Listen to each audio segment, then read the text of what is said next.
She was saving my reputation because she didn't think I would ever become famous on a New York accent, playing a dumb New York character. At 71, John Travolta has decided to walk away, and he isn't doing that with a dramatic final bow or a carefully staged farewell tour.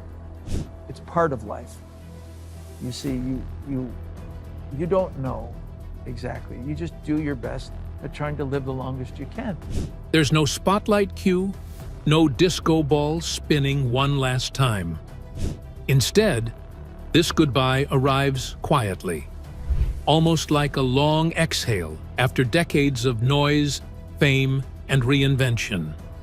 This is the man who once ruled dance floors, box offices, and pop culture itself, and then vanished, returned, fell again, and somehow kept going. But now, something feels different and final. When a survivor like Travolta starts closing chapters, it's never just about age. It's about everything he's carried to get here. Before the white suits, the dance floors, and the box office superstardom, John Travolta was just the youngest kid in a crowded New Jersey household trying to be heard. John Joseph Travolta was born on the 18th of February, 1954, in Englewood, New Jersey, as the sixth and youngest child in a working-class family. His father, Salvatore Travolta, was a tire salesman and former semi-professional football player. His mother, Helen Cecilia Travolta, was something very different. She was an actress, singer, and high school drama teacher who had studied voice and performance and brought the arts directly into their home. That little detail actually matters in his development because while many future stars discover performance later in life, he grew up surrounded by it. Rehearsals weren't abstract concepts, but things that happened in the living room. Dialogue, movement, and stage presence were part of the household language. His mother wasn't chasing fame, but she understood craft, and she passed that understanding on early. From a young age, he was pulled toward the intricacies of movement. Dance, in particular, became his outlet. He studied jazz, tap, and later disco-style choreography long before it became culturally dominant. While other kids were playing stickball, he was memorizing routines, refining posture, and learning how to command attention with his body rather than his voice. That physical confidence would become one of his defining traits. By his early teens, it was clear he wasn't interested in a conventional path. School was secondary, and his next performance was the goal. He was also encouraged by his family, so he began pursuing acting seriously while still in his mid-teens. He appeared in local theater productions and television commercials, gaining professional experience while most of his peers were still figuring out who they wanted to be. At 16, he made a decision that would shape the rest of his life. He dropped out of Dwight Morrow High School and moved to New York City to pursue acting full-time. It wasn't as reckless as it sounds. He had calculated the risk and thought it acceptable. New York in the early 1970s was rough, competitive, and unforgiving.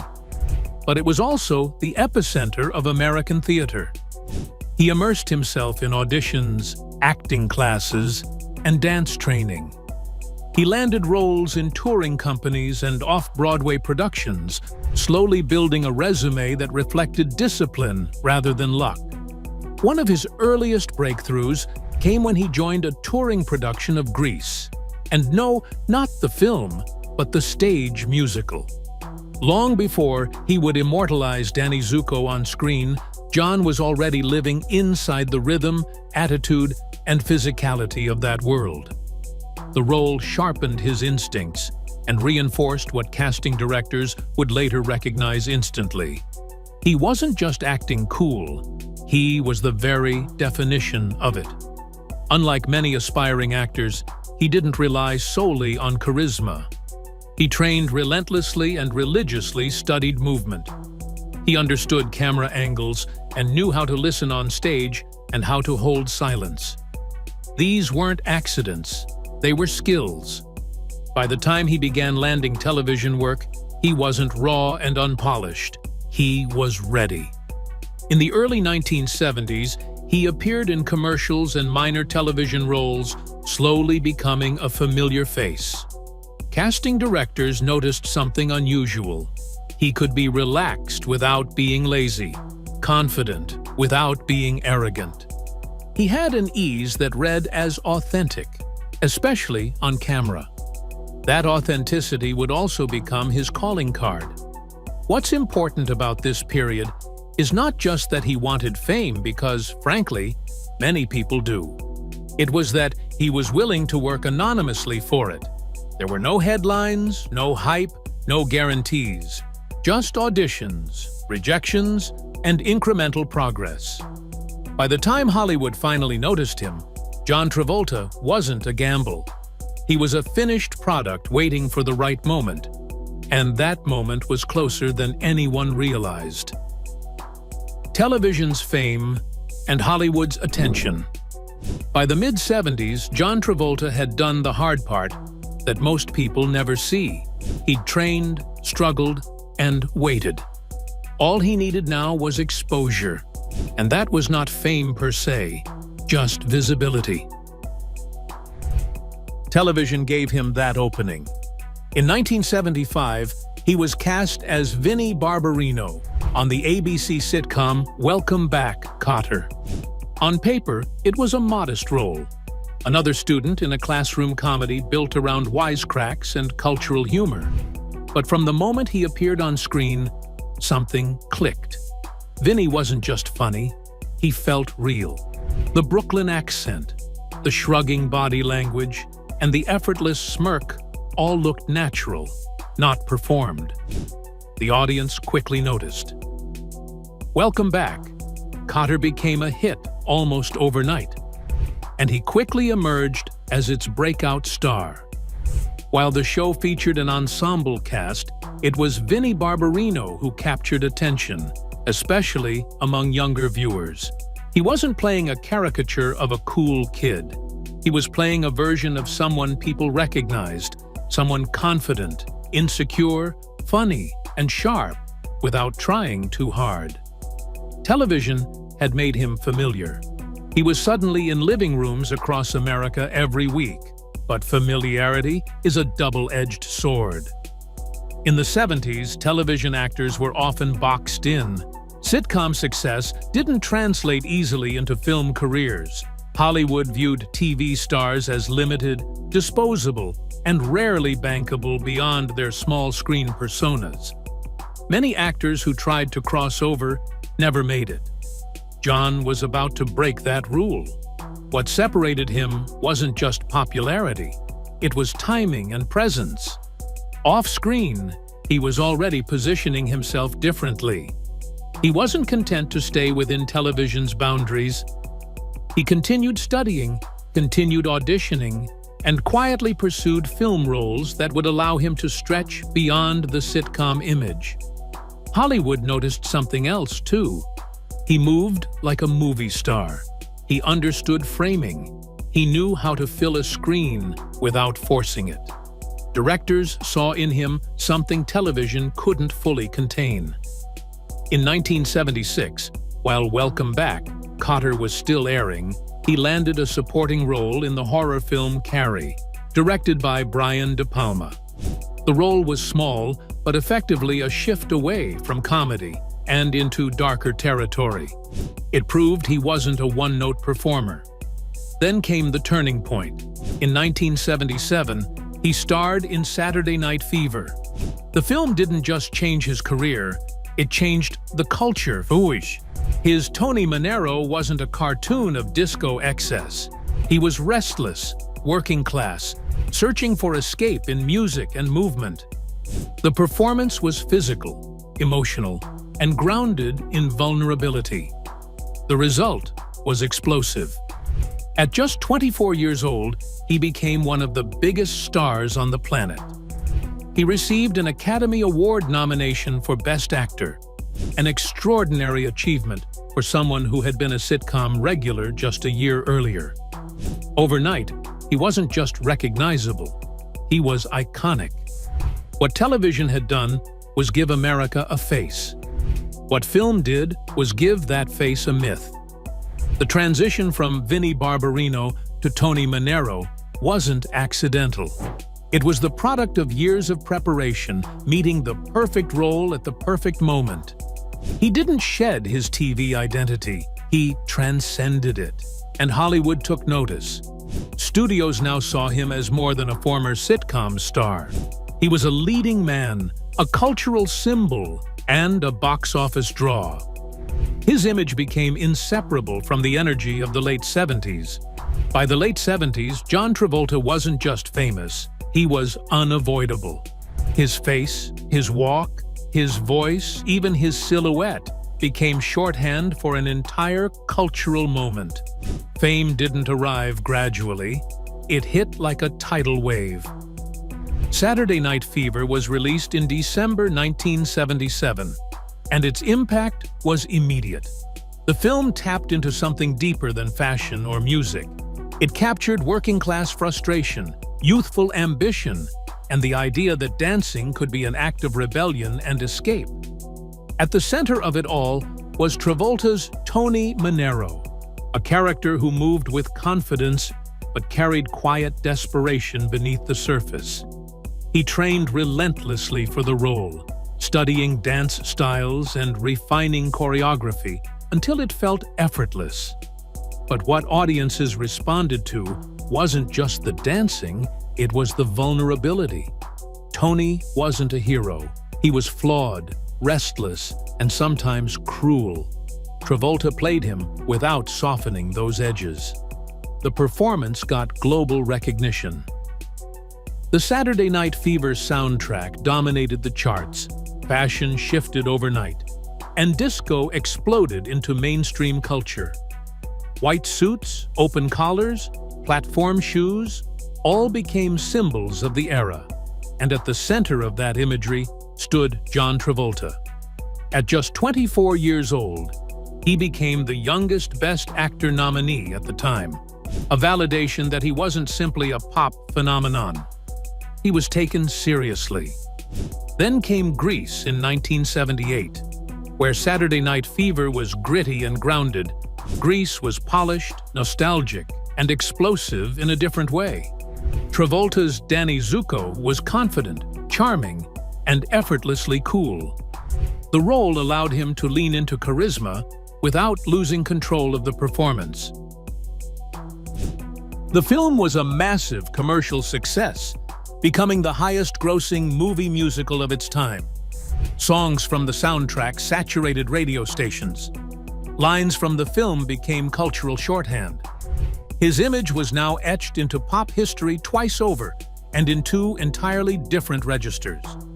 He had done something almost unheard of. He defined two cultural identities at once. John wasn't just starring in successful films, he was shaping how young men dressed, moved, and expressed themselves. Dance, once considered niche or flamboyant, suddenly became masculine, mainstream, and aspirational. His physicality gave permission for self-expression at a time when rigid norms still dominated. But with that level of fame came a cost, one that was unexpected but ultimately happened: the fall when Hollywood turned away. John Travolta's image became larger than the man himself. Studios rushed to capitalize on his popularity as scripts poured in. Expectations became impossible to satisfy. There was no room to experiment, fail quietly, or step away. He was everywhere. Magazine covers, interviews, and award shows meant that his presence was constant. The industry didn't give him time to evolve because it didn't think he needed to.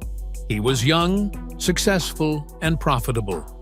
Behind the scenes, the pressure mounted. Every choice mattered. Every misstep was magnified.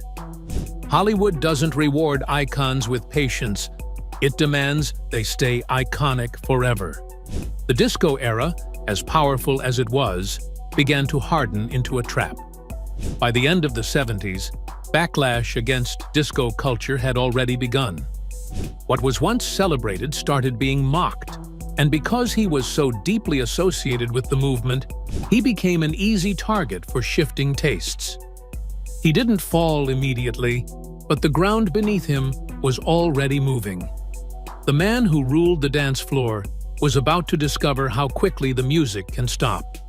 The roles he chose in the years that followed would define one of the most dramatic downturns any A-list star had experienced. In 1980, he starred in Moment by Moment, opposite Lily Tomlin. The film underperformed critically and commercially, and its failure was swift and public. It was followed by Two of a Kind in '83, reuniting him with Grease co-star Olivia Newton-John. Despite high expectations and heavy promotion, the film flopped. Each misstep compounded the last. By the time Perfect was released in 1985, starring him as a journalist immersed in the fitness world, critics were openly dismissive. The industry narrative hardened quickly. Travolta was seen as out of touch, overexposed, and unable to adapt. What made the fall so jarring was how fast it happened. Just a few years earlier, he had been one of the most bankable stars in the world. Now, studios hesitated. Offers dried up, leading roles went elsewhere.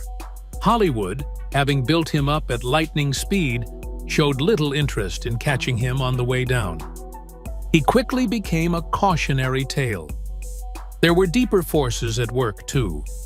The very qualities that had made him famous, like his association with disco, dance, and youth culture, now worked against him. Masculinity in Hollywood was being redefined in the '80s. Action stars dominated. Muscular, stoic figures replaced expressive performers, and he didn't fit the new mold. Sadly, Hollywood doesn't wait for reinvention. Behind the scenes, he was also navigating public scrutiny of his personal beliefs. His association with Scientology became more visible during this period, drawing attention that sometimes overshadowed his work. While it didn't end his career on its own, it complicated how studios and audiences perceived him, adding another layer of distance between him and mainstream acceptance.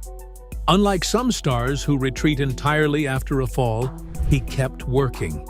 He took smaller roles, appeared in projects with limited exposure, and waited. There were no triumphant comebacks yet, only persistence. This period of his life is often summarized as a failure. For nearly a decade, he existed on the industry's margins. As his career cooled, the focus of public conversation began to shift. It was no longer just about the films he chose or the box office numbers they produced. Increasingly, attention turned toward who he was off-screen and how that identity fit or didn't fit within Hollywood's changing landscape. Hollywood has always been uneasy with anything it doesn't fully understand or control. Scientology, with its secrecy and controversy, made studios cautious. It also gave the media a new angle, one that often overshadowed his work. Profiles increasingly framed him through the lens of belief rather than performance. To be clear, Scientology did not end John Travolta's career, but it definitely complicated it. Casting decisions in Hollywood are rarely about talent alone. They're about risk, image, and marketability. In a period when he was already struggling to find his footing, any additional uncertainty worked against him. He became, in the eyes of some executives, harder to package. He also rarely engaged publicly with criticism.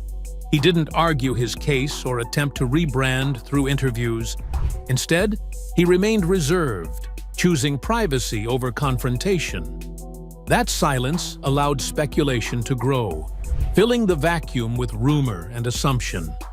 At the same time, his loyalty to his beliefs revealed his steadfastness. In an industry that rewards constant reinvention and public compliance, he held firm.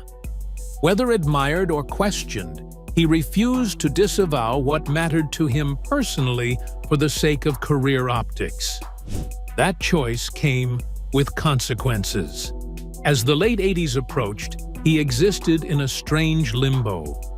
He was still famous, still recognizable, but rarely relevant in Hollywood's current conversation. Absence in Hollywood is dangerous. Yet this period also served as a quiet recalibration. Away from blockbuster expectations and cultural pressure, he was able to reassess. Pulp Fiction, the comeback. No one saw coming. By the early 90s, one director decided to look backwards instead of forward. Quentin Tarantino was not interested in trends or reputations. He was interested in presence. When he began casting Pulp Fiction, he saw something in John that the rest of the industry had chosen to forget. To him, John wasn't outdated. He was underused. Casting him as Vincent Vega was a risk. Studio executives hesitated. He had not headlined a major hit in years. His name no longer guaranteed box office success, but Quentin insisted. When Pulp Fiction premiered in 1994, the effect was seismic. His performance was unlike anything audiences expected. Vincent Vega was casual, unpredictable, and strangely vulnerable. He wasn't glamorous. He wasn't heroic. He was human and occasionally ridiculous. He leaned into the role with total commitment, letting go of vanity and embracing imperfection. Overnight, John Travolta was relevant again. Critics praised his performance. Audiences rediscovered him. He earned an Academy Award nomination for Best Actor, his first since Saturday Night Fever, nearly 2 decades earlier. Pulp Fiction didn't just restore Travolta's career, it rewrote his narrative. He was no longer the fallen disco king. He was a serious actor capable of reinvention. Younger audiences, many of whom had no memory of his 70s fame, encountered him for the first time as Vincent Vega. Roles poured in. Get Shorty in 1995 showcased his comedic timing and restraint. 2 years later, Face Off allowed him to play against type, trading identities with Nicolas Cage in a performance that balanced menace and absurdity. In 1998, Primary Colors placed him in a political drama that earned critical respect. He was back, but different. What made this comeback so powerful was not just its success, but its improbability. Hollywood rarely forgives long absences. After marrying Kelly Preston and becoming a father, his priorities steadily shifted, but the death of his son Jet in 2009 marked a permanent turning point, draining the urgency from his career and redefining success in deeply personal terms. Acting no longer functioned as ambition or escape, but as something optional, fitted around grief, healing, and responsibility. That inward turn deepened after Kelly died in 2020, when he withdrew further from public life, choosing privacy, fatherhood, and emotional steadiness over visibility or reinvention. His later career reflects this change in the form of fewer films, little press, no chase for awards or cultural dominance, and no formal announcement of retirement, just a gradual stepping back as his presence in Hollywood became intermittent and deliberate. What remains is simply John Travolta, allowing his legacy to stand on its own without constant reinforcement. He leaves behind a rare arc in Hollywood history, moving from a performer who experienced meteoric fame, public rejection, improbable resurrection, and profound personal loss, yet resisted turning any of it into spectacle. What are your thoughts on her life? Tell us in the comments below. Thanks for watching. Please leave a like and subscribe to the channel for more videos like this.